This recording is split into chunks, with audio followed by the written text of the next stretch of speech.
ایام مصیبت حضرت امام حسن مجتبی علیه السلام هم هست. امامی که بسیار بسیار مظلوم بود و یک مطلبی رو یکی از بزرگان اهل سنت این رو نقل کردن. من این مطلب هرچند که خوندنش برام خیلی سخته، دردآوره، واقعا دل انسان رو به درد میاره، اما براتون بخونم تا ببینیم امام مجتبی سید جوانان اهل بهشت، نواده پیغمبر، سبط اکبر پیغمبر، چقدر در بین مردم مظلوم واقع شده بوده. ببینید روایت در تاریخ مدینه دمشق هست از کتاب‌های معروف اهل سنت، نویسنده آقای ابن عساکر شافعی، متوفای 571، جلد 13، چاپ دارالفکر. کتاب اهل سنته و روایت هم از طریق اهل سنت نقل شده. در صفحه 305 از این کتاب در شرح حال حسن ابن علی ابن ابی طالب آخرین مطلبی که ایشون نقل میکنه این مطلب هست که اعمش میگه خری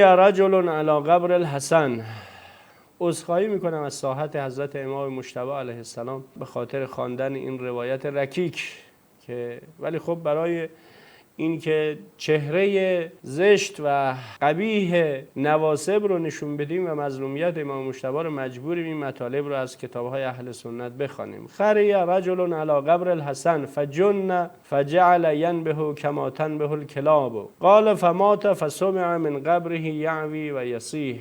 نمیدونم چجور ترجمه کنم این مطلب رو، به هر حال یه جوری اشاره میکنم که بینندگان عزیز متوجه بشه، نمیشه این مطلب رو گفت. یک شخصی بدبختی آمد و روی قبر حضرت امام مجتبی علیه السلام کار زشتی انجام داد، خیلی کار زشتی که گفتنش برای ما سخته، و این باعث شد که این مرد دیوانه شد، این شخص دیوانه شد. فجعل ینبه کما تنبه الکلاب، همانند سگها پارس میکرد، دیگه مسخ شده بود، انگار دیگه انسان نبود و دیوانه شده بود و مثل سگها پارس میکرد. وقتی هم مرد، حتی وقتی هم مرد او رو داخل قبرش گذاشتن، در واقع در داخل جهنم گذاشتن، باز هم صدای او و صدای پارس کردن اون شخص از داخل قبر شنیده میشد.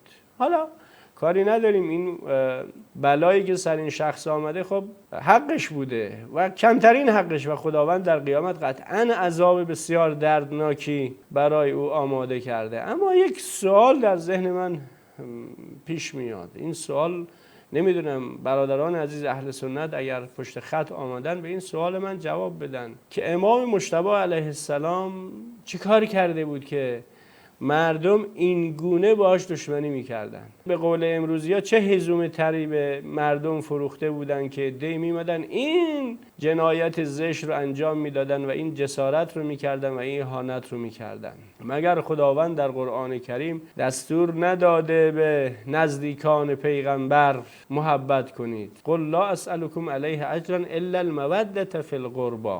اجر رسالت پیغمبر محبت کردن به نزدیکان پیغمبر، و چه کسی نزدیکتر از امام مجتبی سبط اکبرش؟ مردم به جای اینکه محبت کنن چیکار کردن؟ اگر خداوند مثلا نعوذ بالله آیه نازل میکرد قل لا اسألكم علیه اجرا الا العداوة فی القربى الا العداوة مع القربى، مثلا همچین آیه‌ای می بود، باز مردم میتونستن بیشتر از این دشمنی بکنن؟ باز امت پیغمبر، کسانی که خودشون رو مسلمان میدانستن، جز امت پیغمبر میدانستن، بیشتر از این میتونستن به امام مجتبی جسارت بکنن؟ مگر چیکار کرده بود؟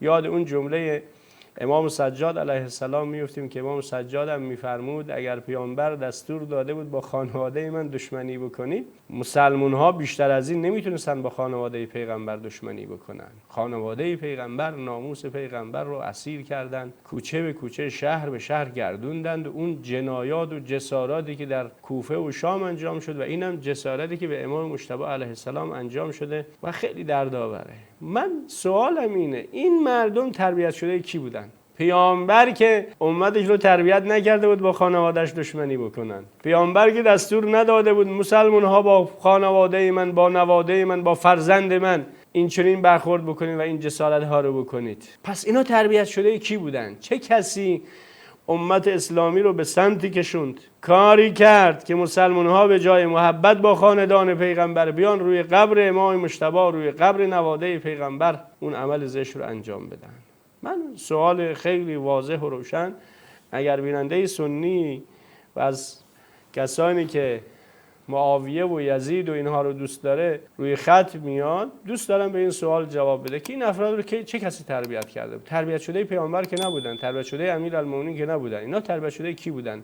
اصلا چرا مردم رو اینجوری تربیت کردید که مردم باور نکنن امیرالمومنین علی بن ابی طالب اهل نماز، وقتی در مسجد به شهادت میرسه، خبر میرسه به شام، شامی‌ها تعجب میکنه مگر علی بن ابی طالب اهل نماز بود؟ اینا رو کی اینجوری تربیت کرده بود؟ کی به اینها اینجوری آموزش داده بود؟ کی به اینها دین رو اینجوری براشون وارونه رسونده بود؟